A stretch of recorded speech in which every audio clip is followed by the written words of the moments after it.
welcome to more Tesla news. This is Patrick. You're watching Tesla Trip, and man, it's been an exciting week or so.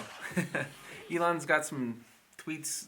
He said people were talking about how the auto sensing wipers aren't that there's certain conditions they just don't work great in. Elon said that they're working on a better rain sensing neural net, and they'll be releasing it sometime this month. So that would be great. And somebody was joking that there just wasn't any rain in California, and that's why it's taking them so long. And Elon was like, ha ha ha. Well, yeah. it's true. They couldn't really test it that well because there wasn't a lot of rain going on. And that's just kind of the way the AI neural nets work. You feed it in a bunch of data, and it kind of runs off of when people are manually turning on the wipers because the auto ones weren't turning on, and it adjusts the algorithm. He also tweeted out that there are super fun Easter eggs coming to all Teslas Model 3, X, S before the holiday. There's going to be a romance mode, toilet humor, and more video games. So I'm hoping like pole position. Someone said, well, what about Mario Kart? Where you could actually do like Wi-Fi and do like a LAN thing at the supercharger and all race each other. And he said they actually asked Nintendo and they did not go with it. So no Mario Kart, but hopefully some other cool games. Who knows what this romance mode's gonna be? If it's gonna like dim the lights and play certain music or something. It's probably just gonna be silly. There was a Tesla owner that rooted his Model 3, so he hacked it so that he was able to load Ubuntu on the center console and play a YouTube video. It depends on, there's a lot of different systems inside the Tesla. He said it didn't seem to affect like the AutoPilot or like the steering and those functions of the car. It's interesting because there's actually a bounty program that Tesla will pay you if you kind of hack into it and you tell them how they did it, and then they can fix it. And so hopefully that's what this is, and there's no risk of anything bad happening to your Tesla. I think it's cool that people are kind of getting into it and figuring out how things work. Hopefully this guy's going to come out with a YouTube channel. I posted a link to the video in my notes, and hopefully he'll put some more information out soon on how he did this. The Tesla pickup truck. When is it coming out? We want to know. Apparently Rivian, a new electric car company, they've been operating in stealth mode for quite a few years now, just announced their electric pickup. So it's the R1T, and it'll be available in 2020 with a starting price of $69,000. And you can have different battery pack sizes all the way up to 180 kilowatts. It'll go for over 400 miles of range, 0 to 60 in 3.2 seconds. Top speed of 125 miles per hour, 11,000 pound towing capacity. That's more than double the Model X in towing capacity. And a 14.2 inch clearance. Wow. As well as a 34-degree angle approach. So this thing can do some serious off-roading and like going over some major inclines and things without scraping the front of the car or anything. It's also got 4 electric motors in it. So it can move like a tank where it'll spin some 2 forward and 2 backwards to just, like literally turn on a dime. Yeah, it looks very promising. It's got a lot of interesting cargo, really large frunk. Underneath the back seats, there's a big storage area, like a tunnel from the outside that you can put things into. Very promising. They also have an SUV version of it that they're going to be putting out. I hope the best for this company. They look pretty serious. They already got a factory over in Michigan. They look like they're not messing around. They're actually going to put out a vehicle, unlike a couple other startups that are struggling right now, such as Faraday and Lucid Motors, which haven't been in the news as much lately. So I wish them the best. $1,000 deposit right now if you want to pre-order one. I'm going to wait a little while and see what Tesla has to offer. My guess is the next event for the Model Y is probably also going to unveil the truck as well. And that's probably going to be in the March, April timeframe of next year. The more electric vehicles, the better. I can't wait. What do you guys think? The whole charging network, they asked Elon if they could use the supercharger network on Twitter. He didn't respond, but they've said in the past they're open to it. So, I mean, that could be pretty big if they're the first company that can share the supercharger network with Tesla. Or at least I think it was them. It might have been Bollinger. On a sad note, GM was in the news for shutting down some of their factories and ending the production of some sedans. Apparently people are buying trucks and SUVs. That's what Rivian's going for. That's what Tesla needs to go for next. Uh, GM's killing off the Volt, which is like, I have one. I think they're a great car. Everyone I've ever met that owns one loved it. The only disadvantage of it was that it wasn't all electric. In my personal opinion, it was great when there wasn't charging networks, but now that there's charging networks, it's not as important to have that range extender.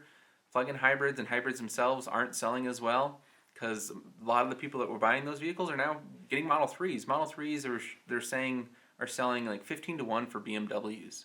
And it's the number one selling sedan in American-made sedan right now. So there is a demand. If you make a good product, people will buy it. And there's just so many reasons, if you watch this show, you already know, on wanting to go with an electric vehicle. Tesla is going to be absorbing some of the import tariffs to China. Supposedly some of the sales are down over there. Elon's saying not really, but either way, they're kind of trying to even out the pricing so it's not as bad when you import a Tesla into China. That's also a reason why they're building a factory in China. They're going to make the Model Ys there and probably maybe Model 3s or who knows. Actually, I have no idea. I'm just guessing. But they're going to make some vehicles over there in China. It just makes sense to make them locally for that continent. Elon said before they want to do gigafactories on every continent in the world. And they need those gigafactories because the Model 3 production, it's going good now. They finally got it up to 1,000 cars per day.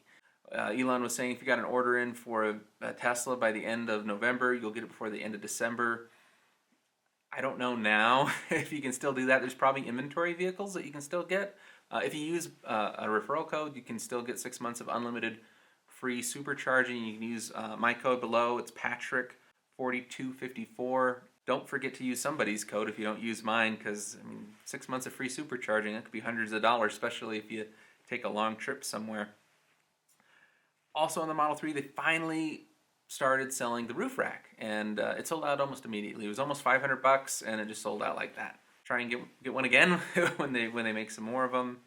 So it's winter time. That's why you can see me kind of shivering. I'm in my garage. I'm in the studio, which has no heat. One of the things that Elon had tweeted when somebody was asking about how much hit the electric car batteries take in the cold, he was saying it's really not that much. When the battery pack is cold, it loses a lot of capacity, but once it warms up, it recovers almost all of it. Only 10% of the loss is in heating the cabin.